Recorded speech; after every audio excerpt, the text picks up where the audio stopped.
ఈ రోజైతే మనము సమ్మక్క సారక్క పుట్టి పెరిగిన ఇల్లు దగ్గరికి అయితే వచ్చినాము. ఇది మేడారం నుండి 13 కిలోమీటర్ల దూరంలో బయక్కపేటలో ఉంటుంది. అందరూ మేడారం వచ్చిన వాళ్ళు కంపల్సరీగా ఇక్కడికైతే ఒకసారి విజిట్ చేయాల్సి వస్తుంది. కానీ చాలా బాగుంది. అంటే సమ్మక్క సారక్క ఇక్కడ నుండే చిలకలగుట్టకి వెళ్ళినట్టు ఇక్కడ ఉన్నోళ్ళు చెప్తున్నారు. ఇక్కడ సమ్మక్క సారక్క అయితే ఇప్పటికీ కూడా ఇందులోనే ఉన్నదని, ఒక పాము రూపంలో ఇందులో ఉన్నదని ఇక్కడ అందరూ నమ్ముతున్నారు.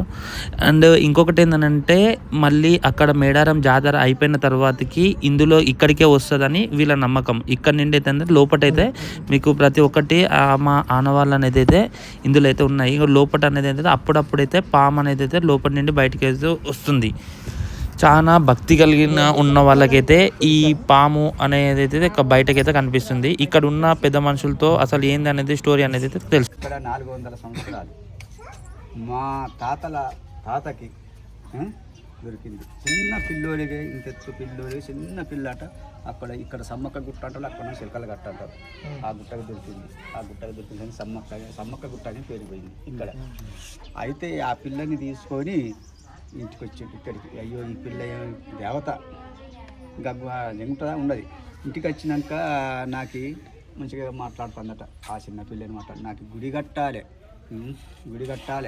నాకు పండుగలు చేయాలి, సంవత్సరానికి 3 పండుగలు చేయాలి, నాకు గద్దెలు కట్టాలి, జాతరలు చేయాలి, నేను మాత్రం మీ దగ్గర మీ తొక్కుడు ముక్కుడు ఉంటారు, నేను గుట్టకే వెళ్ళిపోతా, నేను ఎందుకంటే చెప్పిపోవాలని మీకు దొరికినా అని అన్నీ మాట్లాడి అన్నీ చెప్పి వెళ్ళిపోయిందట. అప్పుడు మా తాతల తాత ఏం చేసిండు, ఈడ గుడి కట్టిండు, ఈడ ఇల్లు కట్టినాక రోజు పొద్దుగాల వచ్చేదట, ఊడ్చేదట, కాంతి తల్లేదట, ముగ్గులు పెట్టిపోయేదట. ఎవరికి గందపడకపోయేది. అయ్యో ఈ పక్క వాళ్ళు నువ్వు వలికినవా, నువ్వు పెట్టినవా అంటే నేను కాదంటే నేను కాదు అని అందరు చెప్పారు. అయ్యో ఈ తల్లి మహిమ ఇక ఇంత ముగ్గులు పెడతాంది, ఇవన్నీ అనుకుంటాంది, ఇదంతా చేస్తుందని అప్పటి నుంచి అయ్యో తల్లి నువ్వు ఇంత మహిమగల్ల తల్లివని వాళ్ళు మంచిగా కొలుసుకుంటూ ఆమె చెప్పినవి సంవత్సరానికి 3 పండుగలు. ఫస్ట్ పండుగ రోహిణి కార్తెలను ఇప్ప పువ్వుతోని, ఇప్పసార, ఇప్పాకులతోని అన్నీ సమర్పించేస్తారు తల్లికి. మళ్ళీ రెండో పండుగ పచ్చిది మనకు అప్పుడు మగ కార్తెలు ఏమవుతుంది, మొక్కజొన్న కంకులు, పెసలు కానీ కొత్త విత్తనం వస్తుంది. ఆ కొత్త విత్తనము అప్పుడు ఆ తల్లి తినేటి ఎల్లేరు గడ్డలని అడవులనే దొరుకుతాయి. ఎల్లేరు గడ్డలు ఆమె తినేటి నల్లగడ్డలు, ఆ గడ్డలు ఇవన్నీ అప్పుడు సమర్పిస్తారు. 3 పండుగ ఈ పండుగ. అయితే ఏం చేద్దామని ఏం చేసిండ్రు మా తాతల తాతం అది చేసిండు. మా తాతలు ఏం చేసిండ్రు 1942లో స్వతంత్రం రాకముందే ఇక్కడ గద్దె చూసిండ్రు. ఇక్కడ సమ్మక్క గద్దె, సార్లమ్మ గద్దె, పగిడిద్దరాజు 3 గద్దెలు కట్టించి ఇక్కడ జాతర శురువు చేసిండు. ఫస్ట్ సంవత్సరము ఒక 100 మంది వచ్చిందట. ఫస్ట్ శురువు చేసాం 100 మంది వేసారు. ఆ 100 మందికి అందరికీ ఏది కోరుకుంటుంది పిల్లలేని పిల్లలు ఆ కోరికలు ఆ తల్లి నెరవేర్చిందట. ఆ కోరికలు నెరవేరితే మళ్ళీ రెండో జాతరకి ఫుల్ భక్తులు బాగా జనం అయిందట. ఇక్కడ నీళ్ళ సౌలభ్యం ఏం లేదు అని ఏం చేసిండ్రో ఆ మేడారం పెద్ద మనిషి, ఈ బయకపేట మా తాతలు, కన్యపల్లి సార్లమ్మలు, ఆ పక్క ఇంకో ఊరట్టమని అక్కడ 40 పెద్ద మనుషులు కలిసి ఏం చేద్దాము, జనం బాగా ఇక్కడ సాంగత్యకు నిల్లేవని ఆ తల్లిని ఇక్కడి నుంచి కుంకుమ బతిని తీసుకొని పోయి చిలకల గట్టు మీద పెట్టింది. చిలకల గట్టు మీద పెట్టి ఇప్పుడు నిన్న తల్లి వచ్చింది, ఆ కుంకుమ బతిని పట్టుకొని గది కట్టారు అంతే. లేకుంటే ఏదో యుద్ధంలో పుడుచుకున్నారు సచ్చిందంతా దాసర నారాయణ సినిమా చూసిండు. అక్క చెల్లెళ్ళు కాదు సమ్మక్క సార తల్లి బిడ్డలు, అక్క చెల్లెళ్ళు కాదు.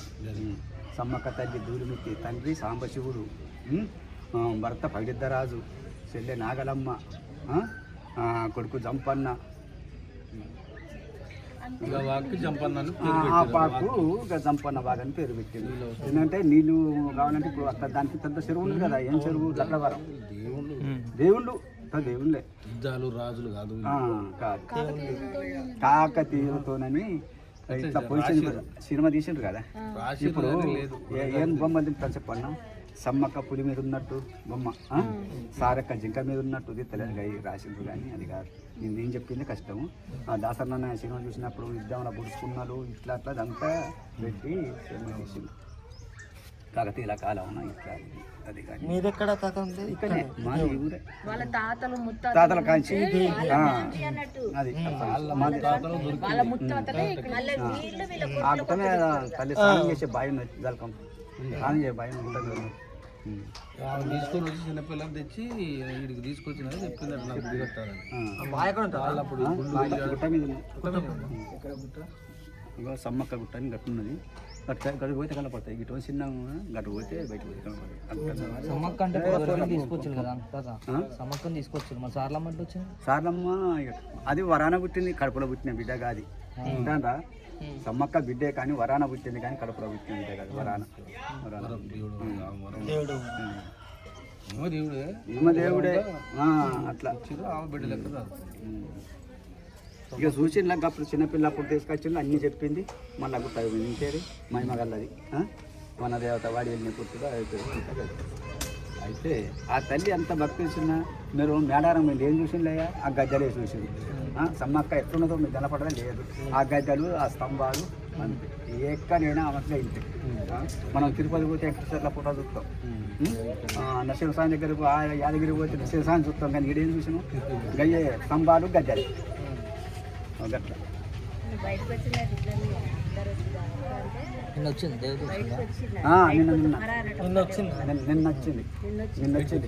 ఇట్లా మీ తీర భక్తులు వచ్చిండు. ఆంధ్ర చూస్తా అంటే మా ఊరు మా మరదలు ఆమె కూడా అందులోనే ఉన్నది. అందులోనే బొట్టు పెడతా అండి. ఆమెకు నెరి ఇక ఏదన్నంటే ఉట్టిగానే భయపడుతుంది. ఆ మీ వచ్చిన భక్తులు నిలిచబెట్టింది ఆమె బయటకు వచ్చాను. అందులోనే ఉన్నది. బొట్లు పెడితే ఎందుకున్నది ఆమె బయటకు వచ్చింది. ఇక ఉన్న భక్తులు బొట్టు పెట్టి ఆమెకు భయం ఎక్కువ వచ్చింది. నేను బయట ఏమంటది ఏమన్నది నేను బయట ఉన్నాయి. అప్పుడు నేను పోయిన ఏం కాదు తల్లి ఏమన్నది ఏం కాదు అంటే గాలి చూసింది ఈడున్నది చూడాలి. కొత్తగూడెంలో ఒక 3 పిల్లలు వచ్చిండ్రు. 3 పిల్లలు వచ్చి ఆ పుట్ట ఇదంతా చెల్లులో ఇట్లా తీసుకుంటాను. ఆ చెల్లులో పడ్డది. నేను బయటనే ఉన్నా, ఇక్కడ నిలబడి పడదు. నేను ఇక్కడనే బయట ఉన్నా. తాత ఇగో ఇలా పాము పడ్డ తాత నాలే నాకు నేను కూడా వెళ్ళకని నేను చెల్లు నేను చూసిన. అట్లా మహిమ అబ్బు మనం చూడాలంటే కలపడదు. అది ఎప్పుడో దాన్ని అదృష్టం ఉండాలి అది.